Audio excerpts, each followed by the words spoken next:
23. As sleep overtook him, Rodin thought back to his failure on the lake. There was so much he could have done differently, even with those two protectors of Leopold's. He imagined himself in the water again, so cold that it stilled his lungs. The counselor was there too, and so was the mast and the sail. Leopold thrashed about, and this time Rodin grabbed and pulled hard. He shook the man, felt the tremors run into his own body. The sail flapped around them like some alien creature, and Rodin rolled over, taking Leopold with him. They tumbled, and the white sail slashed across Rodin's vision. But Leopold's struggling increased, and Rodin struggled to keep a hold. One hand slipped, so he thrust it forward again, felt it hit something, felt heat from the pain that shot from his knuckles along the length of his arm. The water swirled, black and grey and white and every shade between, a dervish that sucked him down. He fought back, kicking and clawing, desperate to gain purchase on the liquid beast that consumed him. It tossed him around like a mannequin, throwing him against rocks and branches and who knew what else. It pummeled his body, forced the air from his lungs, and Rodin's ears boomed as blood thundered through him. Then he was at the surface, arms flinging through the air, mouth open, gulping air mixed with spray, trying not to gag, trying to breathe. Trying to live. But the water still had him. It smashed him into rocks and trees, into the debris that was caught in its powerful flow.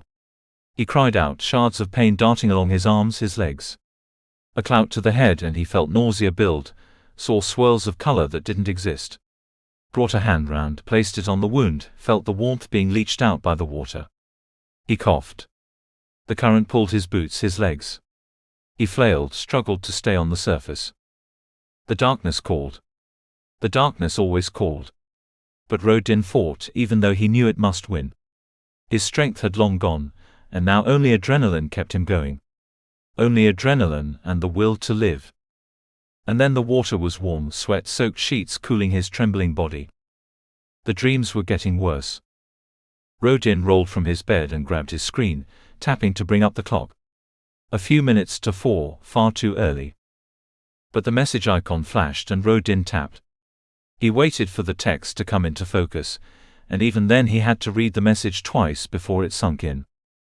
My dear Mr. Tarot, please forgive the time of this missive, but enforced bed rest plays havoc with my body's natural rhythms, and I find myself wide awake in the dark, yet wanting to shut my eyes during daylight hours.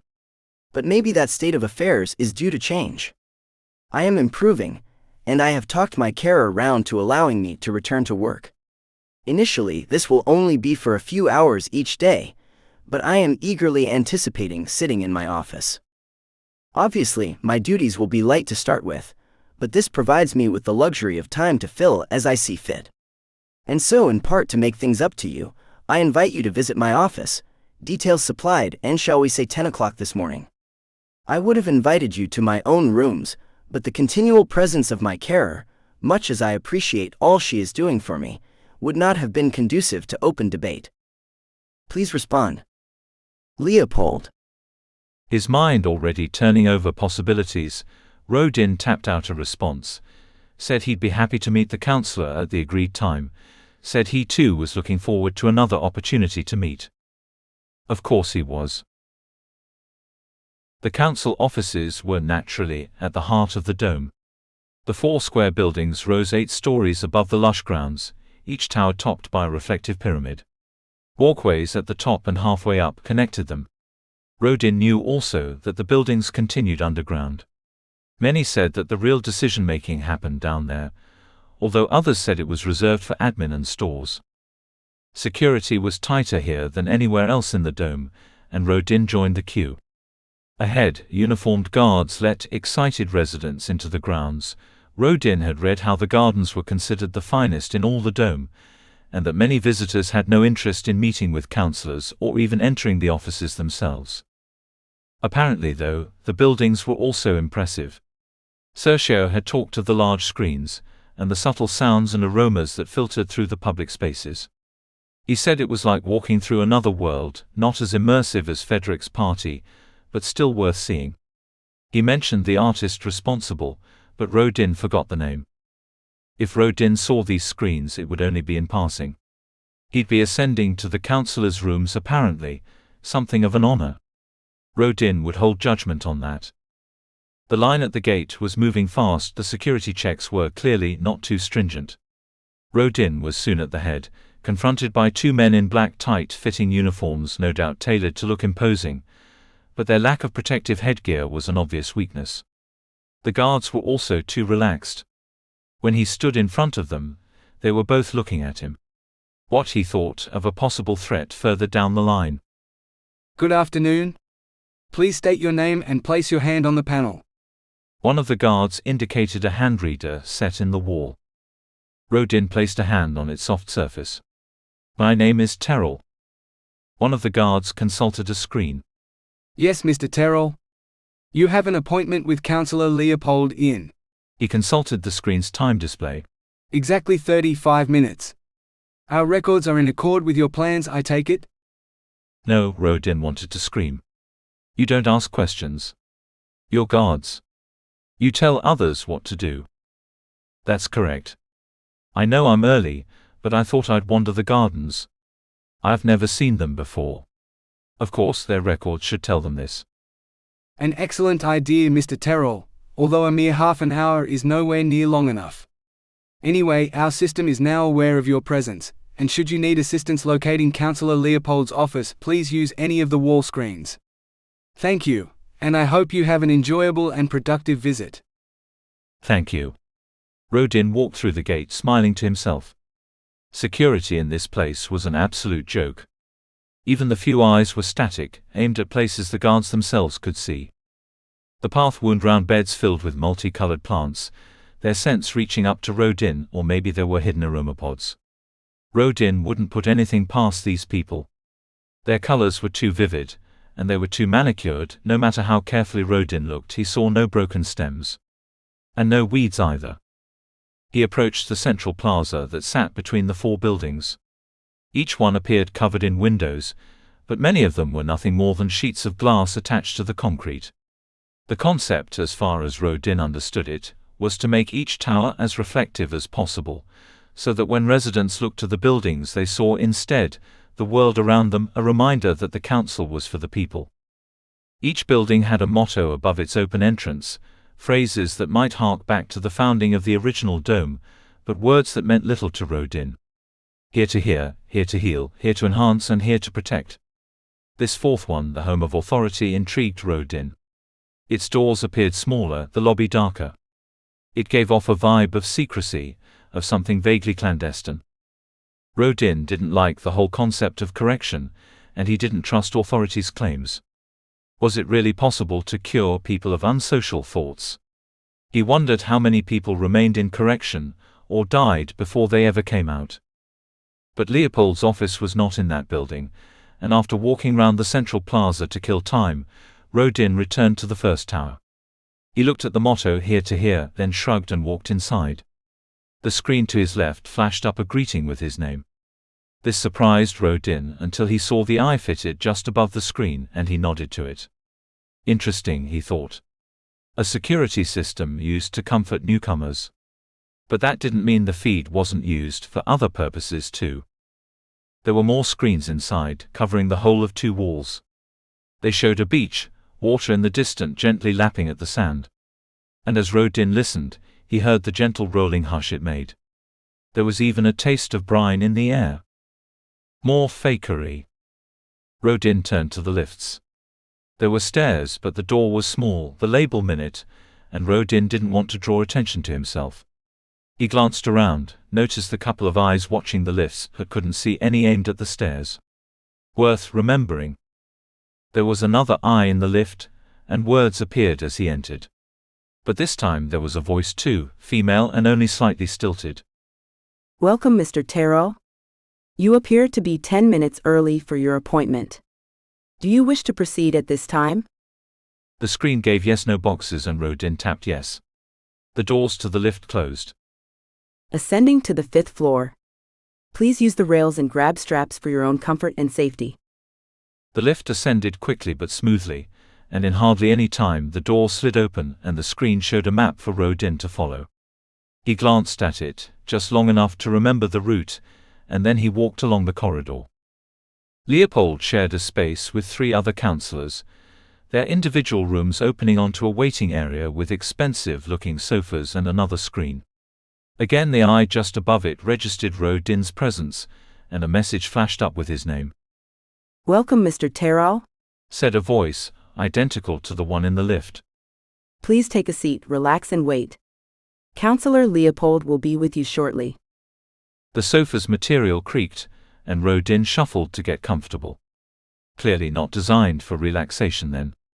He leafed through the pamphlets on the small table, but found nothing of interest, just slogans about how much the council cared and how it listened to everyone. He scanned the doors, thought back to what he knew of the council buildings.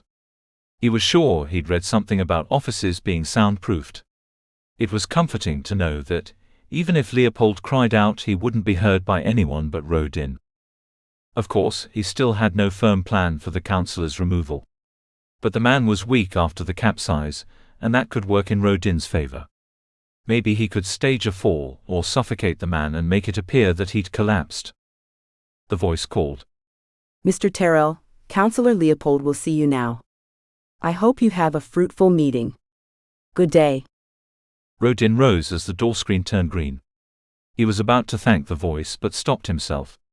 The voice was an AI, or maybe a simple voice synthesizer. There was nobody around, except for himself and whoever worked behind all these doors. Unless someone was watching. There were eyes, and an AI could be tasked with monitoring anything. Rodin crossed the room to Counselor Leopold's room in a couple of quick bounds, pushed the door and entered. Ah, Mr. Terrell, so good to see you once more. Please come in. Leopold smiled, but his face was drawn. He lazily waved Rodin across the room, and even that appeared almost too much effort. Clearly, this man should not have returned to work. The room was larger than Rodin had expected. There were various pictures on the walls, many of which Rodin recognized. In one corner was a copy of a Cerchio sculpture from a couple of years ago, almost hidden under the broad, bright leaves of a potted plant. Appropriate staging for a piece concerned with the hidden side of human nature. Near the door was a desk efficiently empty, with 2 screens set in the wall and another lying flat. Past this were 3 easy chairs, arranged around a table in such a way that each offered a view through the window. Impressive, isn't it? Leopold said, standing before the glass, supporting his weight with one hand on the window frame. To see the gardens from this vantage point is something special, but it can also be a distraction. Hence the desk by the door, facing the wall. However, for meetings, such a view provides a relaxing backdrop. Please take a seat, my friend. Would you care for a drink? I'm fine, thanks. Rodin sat, choosing the chair that gave him the best view of the room itself. There were plenty of objects that could be used as weapons, a vase on a shelf, some small decorative sculptures on the floor, a glass on the table, but they'd leave open wounds and blood. He'd be better off strangling the man. Leopold eased himself into a seat across from Rodin and picked up his glass of water. Please excuse me having a drink. Apparently, I should consume a glass every hour. Something to do with my lungs, I'm told. He took a sip and winced, one hand reaching for his chest. How are you faring, Counselor? I suppose the carer you mentioned has been keeping you from unnecessary stimulation. Leopold rolled his eyes. If she had her way, I'd still be in bed, my curtains closed, being fed through a tube. Do you know, she wanted to escort me to the bathroom every time I needed to go. I swear the woman would have fitted a catheter if she could have done so. Rodin smiled. There was a refreshing honesty in the way Leopold spoke. But I told her, Leopold continued, that my work was important, and my determination wore her down. Maybe it aids my recovery too. My medic tells me I'm faring far better than she anticipated. I'm pleased. Rodin smiled, gave a sigh of relief. They insisted I return home from the lake, and I had no opportunity to ask after your well-being, or to apologize. I made a fearful mistake in your dinghy. Please believe that I would never do anything so rash on purpose. Leopold waved a hand. Of course you wouldn't. It was an accident, could have happened to anyone. And if anyone was at fault, it was me. First rule of nauticals, the captain is always responsible, whoever has the helm. It was fortunate there was another boat on the water, though. Leopold smiled, and the expression appeared genuine. Wasn't it just? But let's put that unfortunate evening behind us.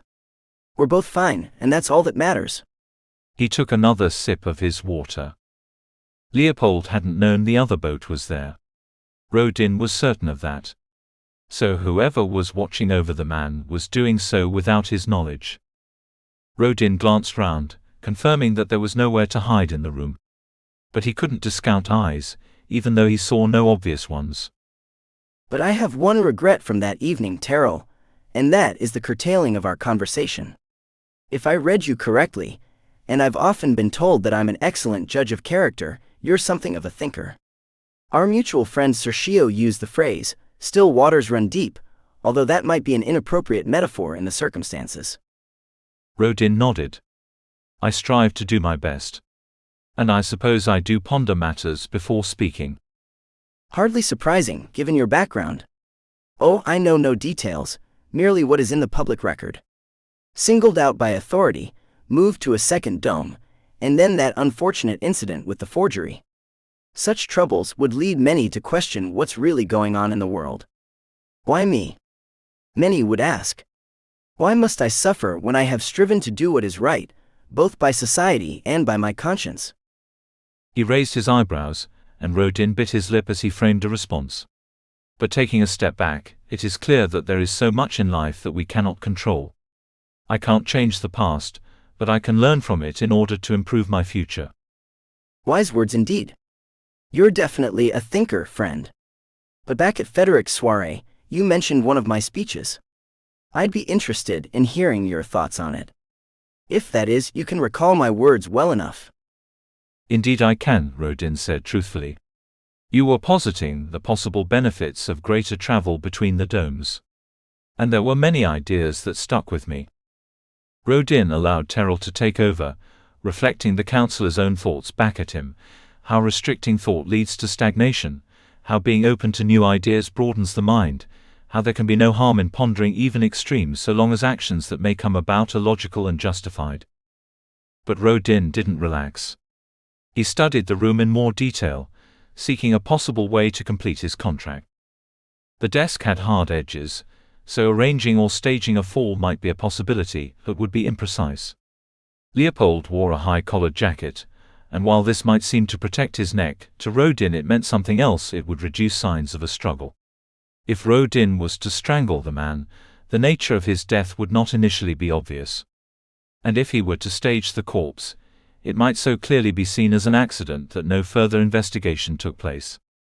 Terrell talked on, touching on the idea of travel between dome and districts, but backing away quickly. After all, the aim of any civilization was survival, and so there had to be some compromise. Leopold listened attentively, nodding frequently. Every so often he'd tilt his head and frown in thought, or raise his eyebrows in surprise. He made all the signs of active listening, but maybe this was down to his job. You've clearly given this some thought, he said once Terrell had finished talking. And it's refreshing to hear someone express opinions that go against the normal line. Rodin shrugged. I can only speak of what I believe. Is that a quote? Maybe I heard it somewhere. I can't recall. It's good. Leopold reached for a handheld screen that sat on the table. I must make a note of it. I can only speak of what I believe, he repeated as he tapped. A fine argument for open discussion. But I'd like to return to the idea of free movement across the glass, if I may. You expressed reservations about this. Of course. Everyone knows how lawless those people are. It would be inconceivable to let them within the dome. Would it? That brought Rodin up sharp. Leopold raised his eyebrows and tilted his head. Clearly, he was using a provocative notion to elicit a reaction. You need to ask? Rodin countered. I know there are some who might see traveling through the districts as an adventure, but I can see nothing to be gained from allowing passage into the dome. What of the different skills those outside might have to offer? Rodin forced a laugh. But they are barely more than animals. Leopold's brow furrowed.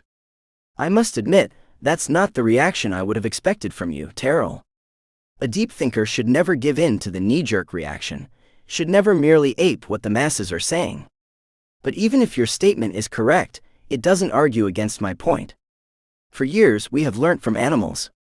You have only to think of my dinghy, a sail that owes its development to our understanding of the wings of birds, and a hull shaped to pass through the water as effectively as a fish. My dear friend, learning and understanding can come from everywhere. To cut ourselves off from any one source makes no sense. Rodin pulled a face, raised his hands in submission. I apologize. Sometimes it's hard to pull away from common beliefs. Then his expression hardened. But what you posit is somewhat extreme. Do you honestly believe that security around the dome should be stepped down, and that people should be free to leave or enter? I'm doing nothing but throwing ideas into the air, my friend. I find it a challenging way to stimulate discussion. I firmly believe, though, that our minds should be open to considering issues from all vantage points. A blinkered approach will always reduce the possibilities of success. And with that in mind, I have something to show you. Come. The counselor rose, wincing only slightly, and walked steadily to his desk. He tapped on his desk screen with speed, then exhaled loudly and sat, waving a hand at the second desk chair. I prefer to stand, Rodin said. I never find those chairs too comfortable. And he added to himself, if I stand I can be behind you. He needed to keep an eye open for opportunities. You're made of sterner stuff than me. But allow me to talk about human potentiality. At its heart, it's the notion that a person's future, their station in life, can be predicted from factors surrounding their birth and early life. The concept has fallen out of fashion of late, but its popularity waxes and wanes. Once the position of the stars at the moment of birth were considered enough to give a prediction, but I'm sure someone as practically minded as yourself wouldn't be taken in by such mumbo-jumbo. Rodin didn't respond, and Leopold continued. Some take a more scientific approach, and although there are too many variables to give accurate predictions, strong possibilities can be extracted from the data. To give a somewhat fatuous example, a person born with some physical difficulty, in a time and place where medical science knew no cure, would have a very slim chance of becoming an athlete. Similarly, a person born into wealth in a society where learning is valued but costly, would have a strong likelihood of being what we might term educated. A couple of faces appeared on Leopold's wall screens, a man and a woman both wearing lab coats buttoned to their knees, although the man had his cuffs rolled back. Both wore glasses, and as the image didn't appear that old, Rodin assumed this was some kind of image statement. Gantes and Schuler, Leopold said. They were the true pioneers. They developed a system of algorithms that, with a great deal of initial data, produce a fairly accurate prediction of the subject's adult life. Leopold turned, and he must have caught Rodin's unbelieving expression. Yes, I too was skeptical. But these two visionaries provide copious notes with their research. They said their method should only be used on subjects already beyond their formative years, suggesting a minimum age of 13. Before that, there were too many catalytic variables to work with. And even after that age, the algorithms they produced only gave predictions of potentiality, not indications of certainty. Leopold watched the screen as he spoke, and he tapped to bring up individual images of the two scientists. There has been a resurgence of interest in their work. The counselor continued, tapping away. The scientists' images disappeared, replaced by complicated-looking graphs. Over the last couple of years, they've run the Gantes-Schuler test on many individuals, and these are but a few of the results. First, Schuler's own line. He then proceeded to explain the graphs. There were separate readings and lines for different facets: speed of calculation, information retrieval, cardiovascular fitness, and so on. Some proved difficult for the counselor to accurately define, and he started using terms such as spiritual growth and empathy. Notice how Schuler's intellectual graph stretches above average, but the empathy graph shows lower results. Schuler, by her own admission, often found herself irritated by others, and preferred solitude to large gatherings. Leopold didn't turn as he spoke, and Rodin held back from making any comments. He noted the way Leopold leaned over the desk, the movement of the wheels on the chair's legs, the proximity of the sharp corner of the desk. But let me show you some current examples. He tapped away, his body on the edge of the chair. Rodin shifted to a better position as Leopold talked through these new graphs.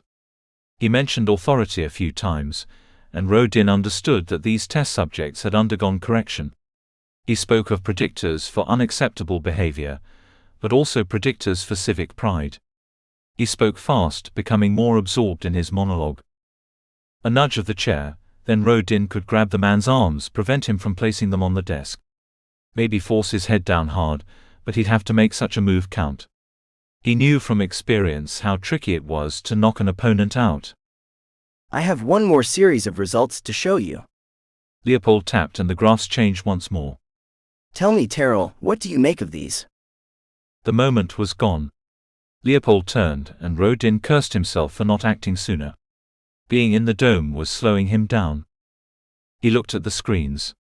Surprisingly, the charts they displayed made sense to him. The part of his mind conscious of the counselors talking had clearly taken something in. There was strong empathy in this subject, but physical and intellectual areas were lower than average. What would you say this indicated about the upbringing of this individual? Leopold sat back, one eyebrow raised. Rodin knew there was something he was missing, and he studied the screens for a couple of long minutes. I'd say they had a nurturing upbringing, Rodin said, each word pronounced with care. They learnt from an early age how to put the needs of others before their own. Very good. And that's exactly what I first thought. But what if I were to tell you that this person was left abandoned at an early age? What if I were to tell you that great harm was done to this person as a child, both physically and mentally? What if I were to tell you that some of their youthful actions would have been sufficient to attract the attention of authority, and that such attention would undoubtedly have resulted in a period of correction? What would you think if I were to tell you that? One phrase leapt out at Rodin. The actions of this person would have been sufficient to attract the attention, not had been of interest. Why did the authorities miss them? The answer seemed obvious, and also unbelievable. I would ask where they were from, Rodin said, choosing his words with care. The person you describe doesn't sound like someone brought up within the embracing society of the dome. Very good. Oh, my dear Terrell, I'm impressed. Your analysis is correct. These graphs are not of someone brought up in the dome. They live outside, in all the squalor and lawlessness of that desperate existence. And yet, the results indicate that they would function without difficulty within society. Their unfortunate start in life might account for their low intellectual potential, and maybe disease accounts for their hindered physical potential. But their empathy surely indicates that, if they were placed in a different environment, they would flourish. Someone from the districts who would fit in with society. Was such a thing possible? I could show you many similar examples. Those performing this study managed to gain access to individuals living beyond the glass, although the details of their work has never been made public knowledge. And for obvious reasons, the results speak to one shocking conclusion. That those from outside are not necessarily a risk. Leopold nodded. You can understand why this work is not common knowledge. It takes a particular kind of person to lay aside their natural prejudices and accept the results. And you, Mr. Terrell, are one such individual. For a moment anger rose in Rodin. Was Leopold saying that he knew Rodin's truth, that he came from the districts? But that was ridiculous paranoia talking. Leopold simply saw Rodin as one who was capable of thought beyond the normal social confines. I apologize if this is upsetting. After our misadventure on the lake, the last thing I intend is to cause you any pain. But I believe you have the strength of character to consider what I have shown you with logic, and I would dearly love to hear your thoughts on this. Leopold coughed, doubling over and holding his stomach. He held one hand out, maybe warning Rodin away, maybe telling him to wait. Then he sat back up with a groan. His face was pale. But maybe not today, he said, his smile painfully forced. He half closed his eyes. Please excuse me. I believe my carer might have been correct in judging me still unfit to return to work. Rodin sat still, watching the counselor. Can I assist with anything? he asked because he had to appear concerned. Leopold shook his head, waved a hand. I only need a moment of solitude, a chance to close my eyes and relax. I don't wish to burden you, but thank you for the offer. Rodin nodded. I'll see myself out. And thank you for what you've shown me. It's given me a great deal to think about. It was only when the door closed behind him, and as he made his way to the stairs, that Rodin realized that from the moment Leopold had shown those final results, Rodin hadn't once sought an opportunity to remove the man. That should have annoyed him, and on one level it did. He'd been alone with the target, with little chance of them being observed. And the target was already ill. It should have been easy to stage an accident and remove the man. But Rodin's mind reeled. Leopold's words still hadn't sunk in. The very notion that someone from outside could live within the dome was preposterous. The two places were so unalike, especially when it came to attitudes. Yes, Rodin himself was under the glass, and he wanted to think he was doing a good job of fitting in. But this was only for a while, days, weeks at the most. He was acting, playing a role. Leopold was talking about full assimilation. And Rodin was shocked to realize how much that excited him.